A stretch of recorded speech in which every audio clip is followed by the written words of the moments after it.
நாடாளுமன்ற தேர்தல் வருவதற்கு இன்னும் 3 மாதங்களே இருக்கக்கூடிய நிலையில் திடீரென்று தமிழக பாஜக தலைவர் அண்ணாமலை அவர்களும் தேசிய தலைவர் ஜே.பி. நட்டா அவர்களும் தற்பொழுது பன்னீர்செல்வம் அவர்களை சந்திக்க உள்ளார். இன்று மாலை தமிழகத்திற்கு வரக்கூடிய ஜே.பி. நட்டா அவர்கள் முதலாவதாக ஓபிஎஸ் அவர்களையும் டி தினகரன் அவர்களையும் சசிகலா அவர்களையும் ஒன்றாக இணைத்து சந்திக்க உள்ளதாக நாடாளுமன்ற தேர்தலுக்கான பணிகளை பற்றியான வேலைகளை பற்றி பேசுவதற்கான இந்த சந்திப்பு அமையும் என்றும் ஓபிஎஸ் அவர்களின் ஆதரவாளராக இருக்கக்கூடிய வைத்திலிங்கம் அவர்களிடம் இருந்து தகவல்கள் வெளியாகி இருக்கிறது.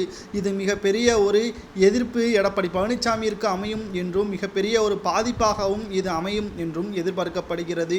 ஒட்டுமொத்த அதிமுகவில் உள்ள தொண்டர்கள் அனைவரும் என் பக்கம்தான் இருக்கிறார்கள். எனக்கே இரட்டை இலை சின்னம் சொந்தமாக வருவதற்கு வாய்ப்புகள் அதிகமாக இருக்கிறது. நாங்கள் கோவையில் மிக பிரம்மாண்டமாக மாநாடு நடத்தப் போகிறோம் என்பதையும் உறுதியளித்திருக்கிறார் ஓபிஎஸ் அவர்கள். எத்தனை துரோகத்தை செய்தாலும் எடப்பாடி பழனிசாமி அவர்கள் பொதுச் செயலாளராக இருக்கலாம், ஆனால் தொண்டர்கள் எங்கள் பின்னால் தான் இருக்கிறார்கள்.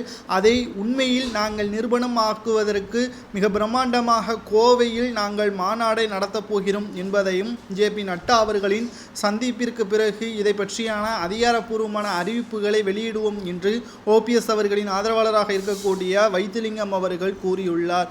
அதிமுகவின் மாவட்ட செயலாளர்கள் 24 பேர்கள் ஓபிஎஸ் அவர்களுக்கு ஆதரவாகவும் நேற்றே 14 அதிமுக மற்றும் காங்கிரஸ் எம்எல்ஏக்கள் பாஜகவில் இணைந்ததும் மிகப்பெரிய அளவில் பேசும் பொருளாக மாறியிருந்தது. வரக்கூடிய நாடாளுமன்ற தேர்தலை தொடர்ந்து சட்டமன்ற தேர்தலிலும் பாஜக மிக முக்கியமான மாற்றத்தை கொண்டு வரும், அதில் எந்த ஒரு சந்தேகமும் கிடையாது என்று தற்பொழுது ஆணித்தரமாக அண்ணாமலை அவர்கள் கூறியுள்ளார். எடப்பாடி பழனிசாமி இருக்கும் வரைக்கும் அதிமுக தோல்விதான் அமையும். பன்னீர்செல்வம் அவர்கள் கையில் அதிமுக சென்றால்தான் மிக சிறப்பான வலிமையான அதிமுகவை உருவாக்க முடியும் என்றும் ஜே.பி. நட்டா அவர்கள் கூறியதாக அண்ணாமலை அவர்கள் கூறியுள்ளார்.